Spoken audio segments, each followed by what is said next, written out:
Hello, my name is Ella Goran and I'm a long-time real estate developer, investor and a broker. I've been building condos, investing in real estate and running Airbnbs in Boston for past 10 years. My agency, Sunrise Realty and Investment, focuses on a cash flow producing investment properties and a mortgage payment-free home ownership living. I'm very passionate about financial independence and my strong belief that real estate should work for you and not you for real estate.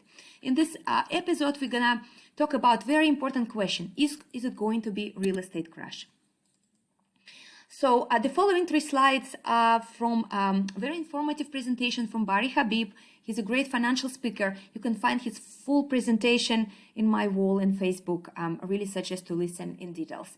So let's look on home values during recessions. We had a number of recessions in the history of the United States. Only one really in 2008 had the prices plunged. So let's see what happened exactly in 2008 and how is it comparable to our situation right now. So yellow columns is orange columns is the annual completion of the housing that year, and blue is a household growth. This is a prime age population, which is considered to be 33 years old in United States.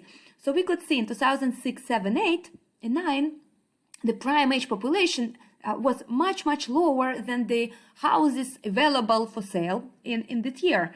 So let's see what happened 23 years ago that caused this sudden plunge in the prime age population. So this was Generation X, and you can see on the second graph that Generation X number of babies was way less than the baby boomers before and the millennials and post-millennials after. So what happened? There was a simple American fact. There was a legalization of abortion, which caused temporary plunge in the number of babies these years. And then it's caught up, and millennials already caught up back to the baby boomers. So that correlate exactly with the years of the reduced prime age buyers and these years. And then if you're looking further up to the years, we could see that now when we cater actually as builders to the millennials, then the housing is much less available than the number of prime buyers.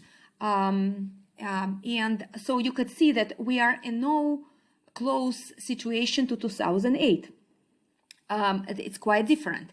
Now let's look on the existing home inventory for past years. We could see that in 2008, the existing home inventory across the United States was 4 million available, while now in 2022, it's only 125 million, so 1.25. So you could see again, it's absolutely not even the same situation as it was before. Now let's look on another headline: dramatic increase in foreclosures, 150%.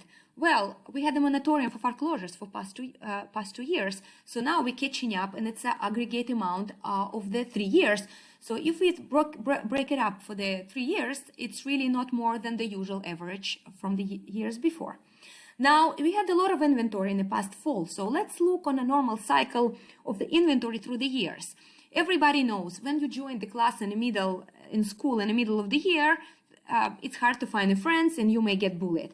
So all the parents frantically trying to buy their houses before the school year of the September so that their kid will go in September to school. So the prime buying times are spring and early summer, while there is not so many buyers in the fall, and the inventory is growing. And this is what exactly happened last fall.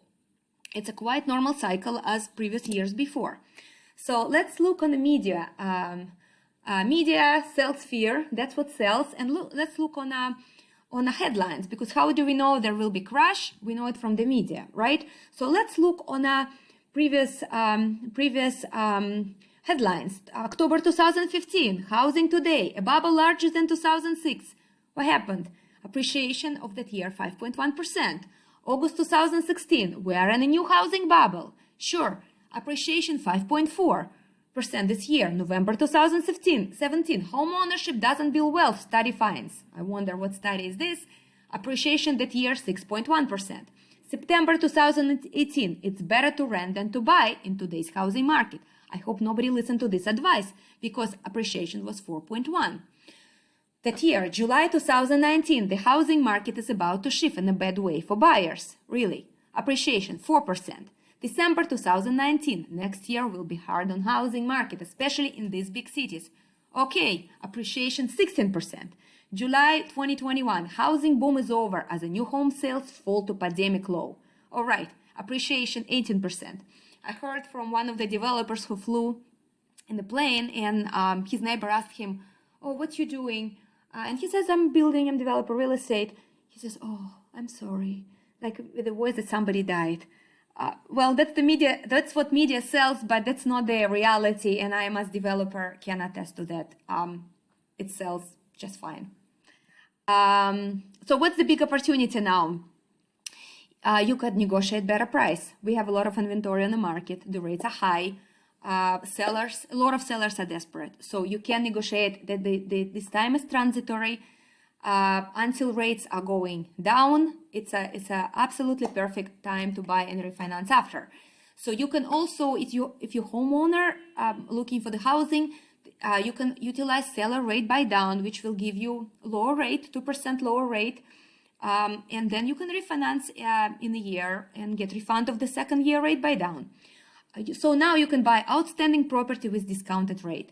When the next year rate is 5% and real estate inventory is low, home values will go up. You have to be smart and see the future before it becomes obvious. You have to look beyond headlines. Most of people look in the rear window of what is right in front of them. If you see in the future, you will see lower rates and higher home prices. So what's the strategy now? Invest in multifamily. It's the best way to get cash flow. There is never perfect investing environment. It's all about adjusting your strategy. Every experienced investor is accelerating their buying. I do. Identify a great deal, then macroeconomic environment, it doesn't really matter. So real estate, again, to say it again and again and again, real estate is the best form of gaining wealth over long term, best way to build financial freedom. It's not a get rich quick theme, but financial success is simpler than you think. Anyone can do it. Thank you and see you soon again.